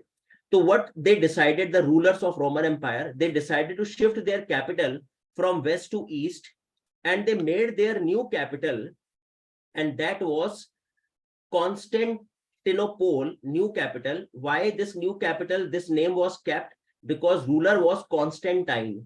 So Constantine emperor shifted his capital from western part to eastern part and he made a new capital. अब बात समझ में आपको आ गई होगी कि थोड़ा और नियर आ जाओ इंडिया के, ताकि थोड़ा और बिजनेस में आसानी हो जाए। तो मैं यही पास में बैठ जाता हूँ, जितना मैं बैठ सकता हूँ, है ना, जहां तक मेरा एम्पायर है वहां तक तो मैं पास में बैठू। तो ही वॉज डूइंग बिजनेस। और ये कब की बात है, when they shifted their capital 330 AD में इसने कैपिटल शिफ्ट करी। 1453 एडी तक, यानी लमसम 1100 ईयर्स यहां पर ये बैठ के इंडिया के साथ बिजनेस करते रहे। अब बीच में 1453 के बाद ये अरब मर्चेंट्स आ गए, ये सब ब्लॉक कर दिए इन्होंने ये रूट। अब अरब मर्चेंट्स क्या करते थे, they purchase spices from India and they gave it to Italy. अब आप इसे ऐसे समझो कि अब ये खरीद रहे हैं 16 रुपीज के spices from India and they were giving to Italy 17 rupees KG, and then Italy giving it to other European countries 20 rupees KG. तो अदर यूरोपियन कंट्रीज का क्वेश्चन था कि सर आपने ये रेट क्यों बढ़ा दिए? तो इटली ने बोला कि सर रोमन एम्पायर बीच में आ गया, इस वजह से भी इंक्रीज द अरब मर्चेंट्स आ गए, that's why we increase the rate. तो यूरोपियन कंट्रीज के दिमाग में ये बात आ गई कि it means in future if Arab merchant increase the rate of spices, then we are now totally dependent upon Arab merchants. So why not now we should search new route to go to India or that particular country where they are getting these spices. तो ये भी एक reason बना इस research का। और फिर world history में हम लोग डिस्कस करेंगे, शिपिंग इंडस्ट्री डेवलप हुई, इंडस्ट्रियलाइजेशन आया, रेनेसांस आया। और जब ये सब आया तो सबसे पहले ऐसा कहते हैं कि, अब मैं आपको दिखाता हूं ये वाला map, if you will see this map. तो शिपिंग इंडस्ट्री डेवलप हुई दो कंट्री में तो बहुत अच्छे से, और वो कंट्री कौन सी थी, पोर्चुगल और स्पेन। तो पोर्चुगल ने शिपिंग इंडस्ट्री को डेवलप करा, बड़े बड़े ship they developed and finally they started to search out new countries, new colonies, and Bartolomeu Dias was the first person who sailed towards India and he reached through ship up to this Cape of Good Hope. ये यहां तक पहुंचा, and when he reached up to this, फिर उसके बाद Vasco da gamma, जैसे आप लोगों ने पढ़ा होगा कि वास्को डी गामा जो है वो 1498 में चला, और ये वास्को डी गामा का रूट था जो हमने यहाँ पे डिस्कस किया। ये यहाँ पे अगर आप देखोगे तो वास्को डी गामा कहते हैं कि ये यहाँ से चला पोर्चुगल से। बार्थोलोमेओ डियाज ऑलरेडी यहाँ तक का रास्ता ऑलरेडी डिफाइन कर चुका था, लेकिन ये वाला यहाँ से लेकर यहाँ तक का जो रूट है ना, ये वाला रूट यानी Cape of Good Hope to India, that was not kind of कि उस समय was not discovered at that time, but fortunately Vasco da Gama when reached Cape of Good Hope, then he met with Gujarati trader Abdul Majid and he asked that from where you are, he said that I am from India. उसने कहा अच्छा India यहाँ पास में ही है, he said yes. तो अब्दुल माजिद के साथ Vasco da gamma reached India and that was Malabar coast. So that's why we always say that first company जो हिंदुस्तान पहुंची and that was Portuguese. तो पोर्चुगीज को अगर हम सीक्वेंस में लगाते हैं तो फर्स्ट कंपनी पोर्चुगीज, फिर उसके बाद 100 साल के बाद, देखो ये कम गैप नहीं है, हमने लिख दिया second, but if you will see these were 100 years।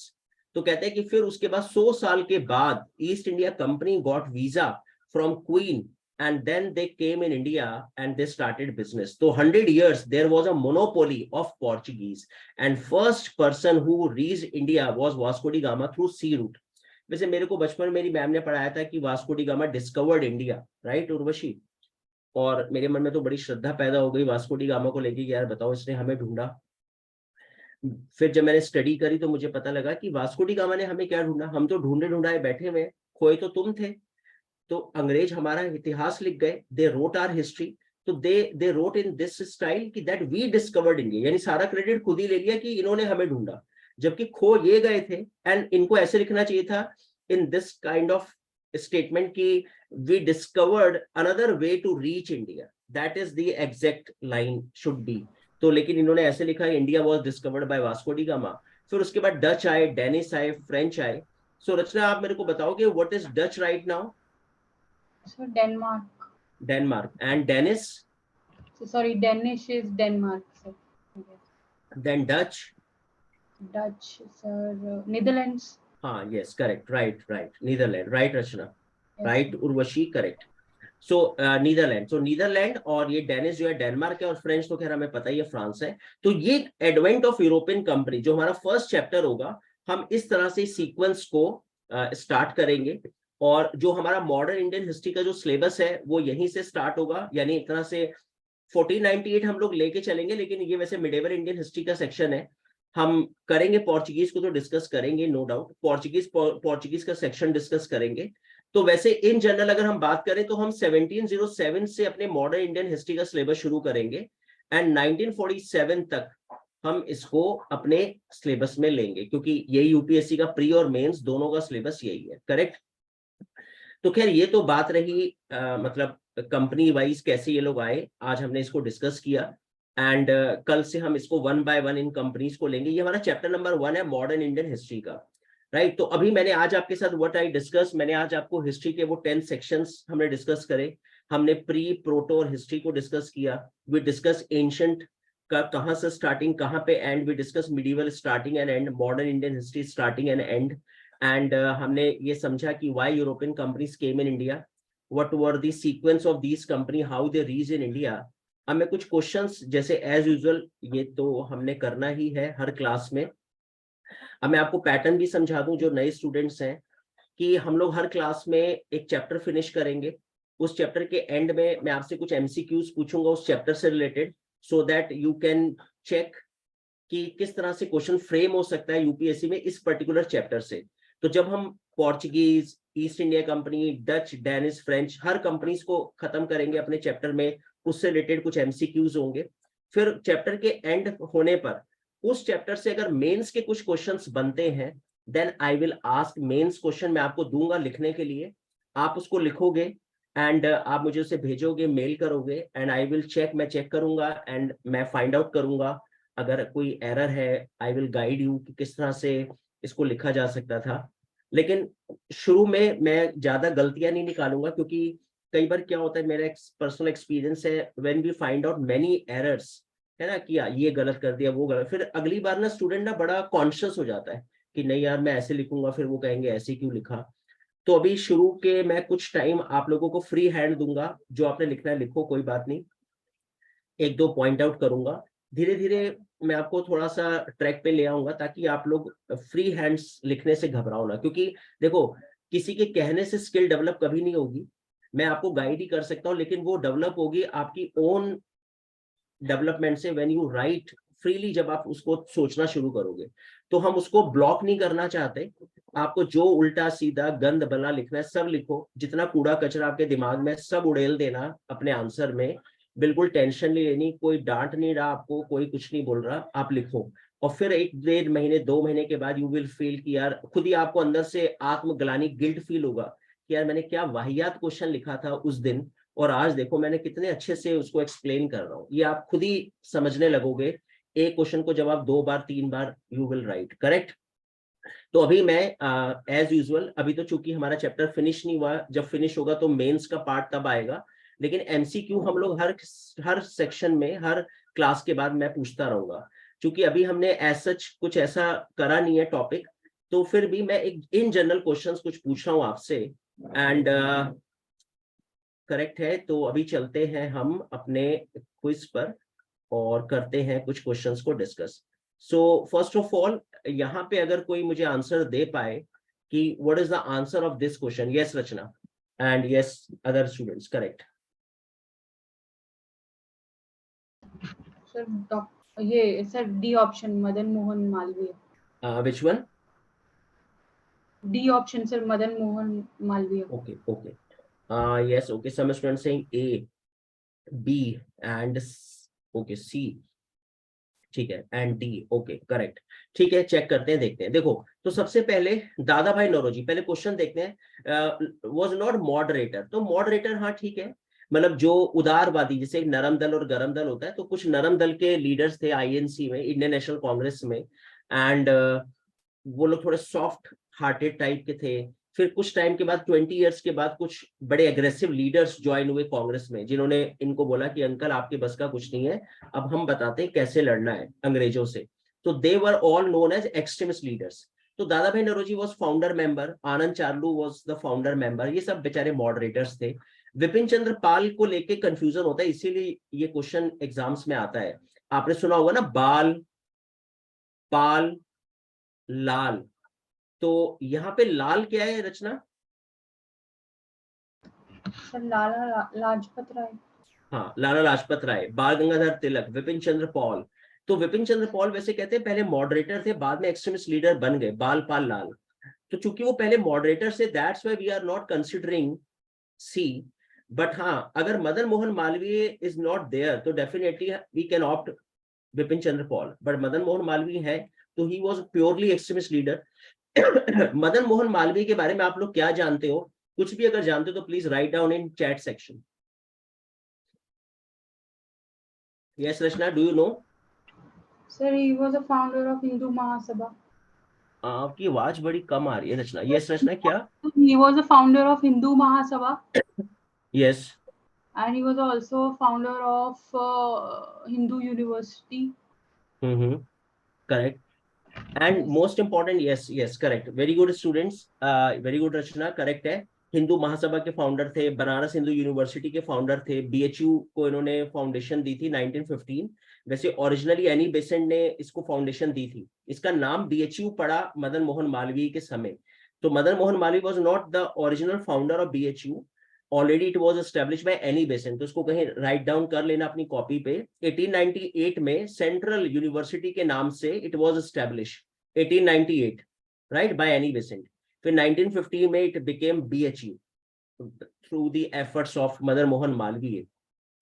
And most important point, that Madan Mohan Malviya received the highest civilian award of India, and that is Bharat Ratna Award. Very important. So please write it down in your notebook that he received Bharat Ratna Award and he was a great extremist leader. So right answer is D for Delhi. Very good, correct है। चलो आगे बढ़ते हैं, next पर आते हैं। And yes, तो इसको अगर क्रोनोलॉजिकल ऑर्डर में कुछ लगाना हो तो अगर आप लोग लगा पाए, yes please try to give the answer. Very famous battles, battle of Plassey, battle of Buxar, and Gandhi ji came back from South Africa, if you have any idea.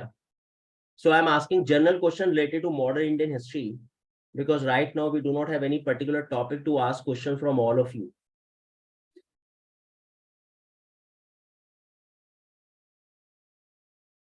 Okay, so answer started. Yes, A. Okay, B, A. Okay, so Rohit,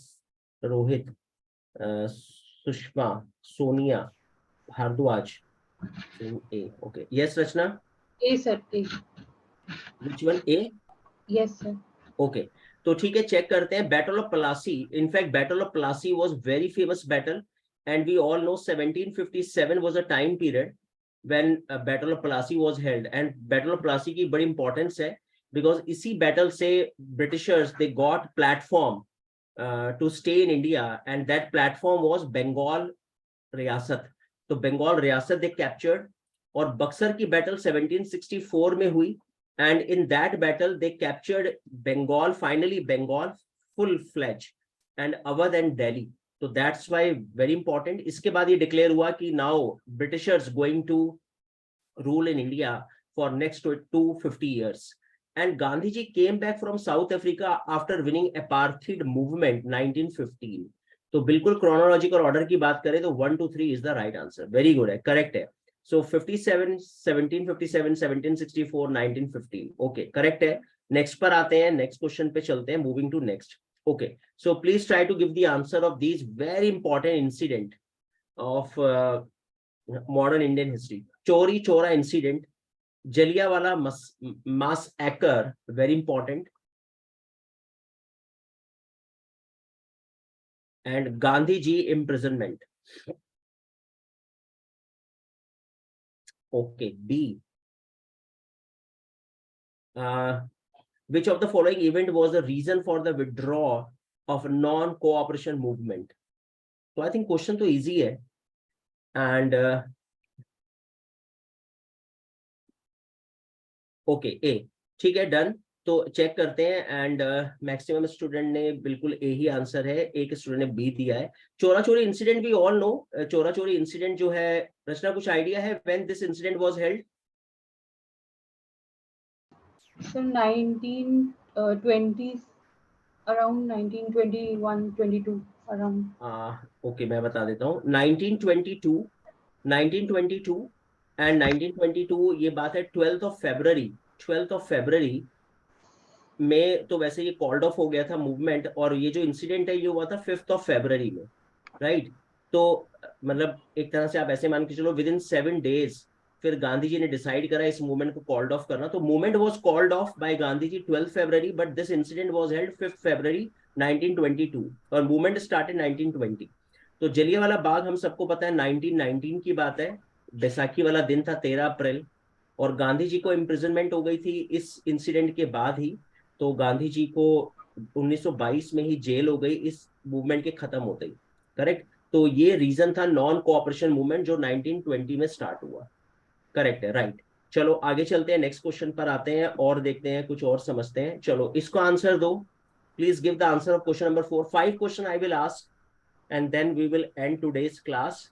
and देखते हैं 5 में से आप लोगों ने कितने questions के सही आंसर दिए. तो अगर आपने 2 के भी आंसर सही दिए तो it is very good.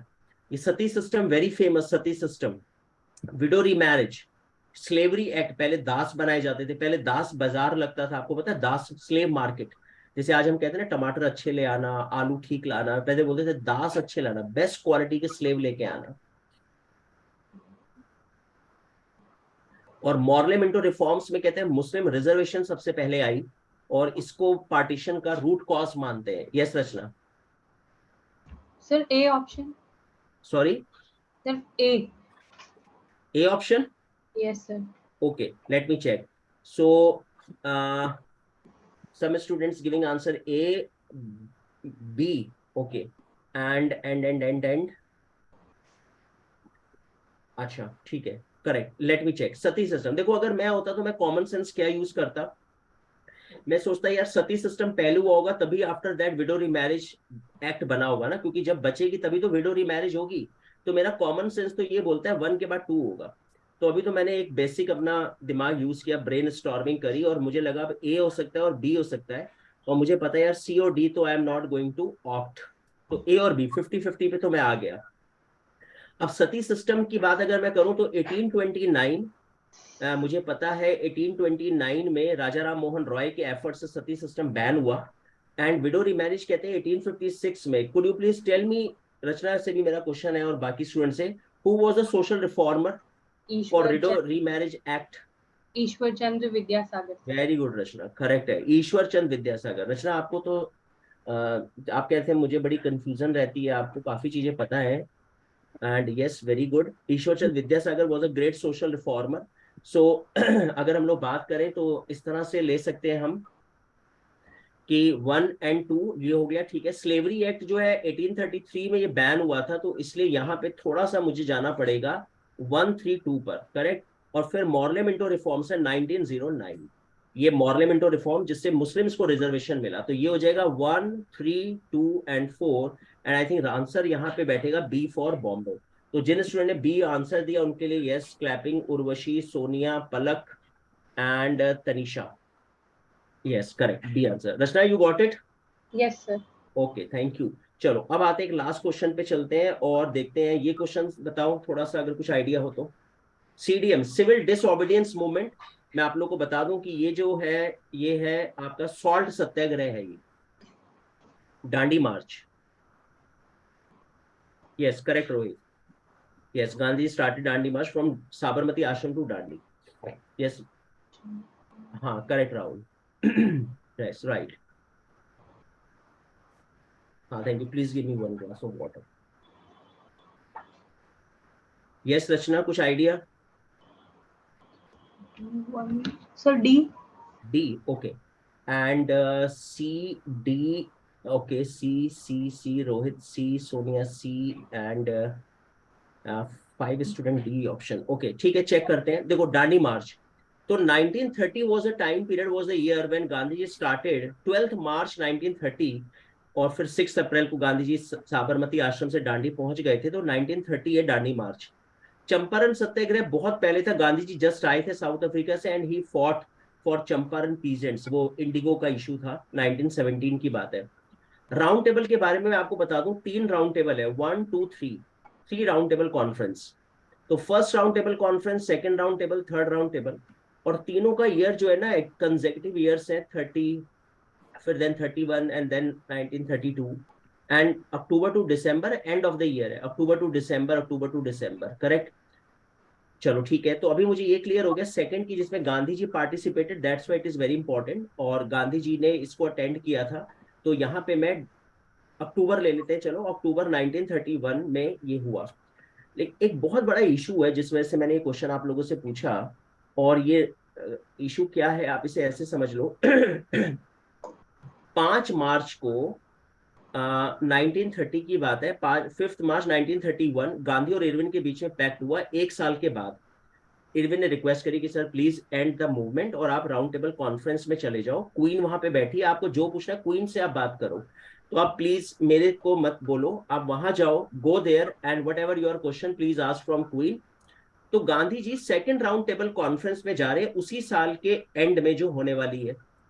Gandhi ji के ऊपर एक ब्लेम लगा, ठीक 18 दिन के बाद सरदार भगत सिंह को फांसी होने वाली थी, तो गांधी जी के ऊपर ब्लेम लगा कि जब आप इरविन के साथ बैठे थे, when you was sitting with Irwin, why you did not say to Irwin that please stop the death penalty of Sardar Bhagat Singh and convert it into life imprisonment. अब ये र्यूमर फैलाया जानबूझ के to spoil the image of the Gandhi ji, because Gandhi ji ने बोला था लेकिन they did not listen, but उन्होंने ये बताया कि Gandhi ji did not request for सरदार भगत सिंह। तो कहते हैं कि 23 मार्च 1931 को सरदार भगत सिंह को फांसी हुई। तो अगर आप देखोगे तो आप समझ गए होगे, तो मेरे ख्याल से मैं यहाँ पे करूंगा 2 पहले आएगा, 1 आएगा, फिर यहाँ पर मैं सरदार भगत सिंह की फांसी, और फिर उस साल के at the end of that year Gandhi ji went for round table conference. तो 2143 मेरे ख्याल से डी में आ रहा है शायद, Rachna you said D? Yes sir. हाँ करेक्ट है, वेरी गुड, तो right answer 2143। So that's all, very good. Rachna कितने क्वेश्चंस आपने मेरे को दिए 5 में से out of 5? Sir 4 sir. 4? Yes. Very good. तो मुझे लग रहा है रचना यहाँ पे आपको थोड़ा एनसीईआरटी से भी हेल्प मिल रही होगी उन क्लासेस से, है ना?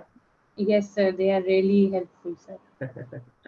करेक्ट है, पर अच्छा है, अच्छा है। लेकिन हाँ खैर अभी तो जीएस में हम थोड़ा और डीप जाएंगे, लेकिन हाँ एक बेसिक बेसिक फाउंडेशन लेवल पे आ चुकी कर चुके हो, तो it is very easy to catch all these things. So Yes. that's all about our class. So Rachna, you got it. Do you have any query related to today's class? No, no, sir.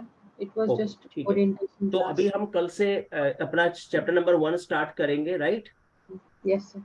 Okay चलो ठीक है student, मिलते हैं अगली class में। Thank you very much for participating the class. Okay tata bye bye. And sir, when is the economics class? हाँ economics की class को ना मैं I will start today Tuesday ना, थर्सडे से हम लोग इकोनॉमिक्स की क्लास को पैरेलल स्टार्ट कर देंगे, right? Okay, sir. Right Urvashi, Sonia and other Okay, sir. Student? Economics तो हमने जैसे आप लोग को आपके सॉरी ज्वाइन करने से पहले मैंने इनको बोला था, तो will start from Thursday, right? ठीक है सर। चलो ठीक ठीक है, okay, bye bye. Thank you sir.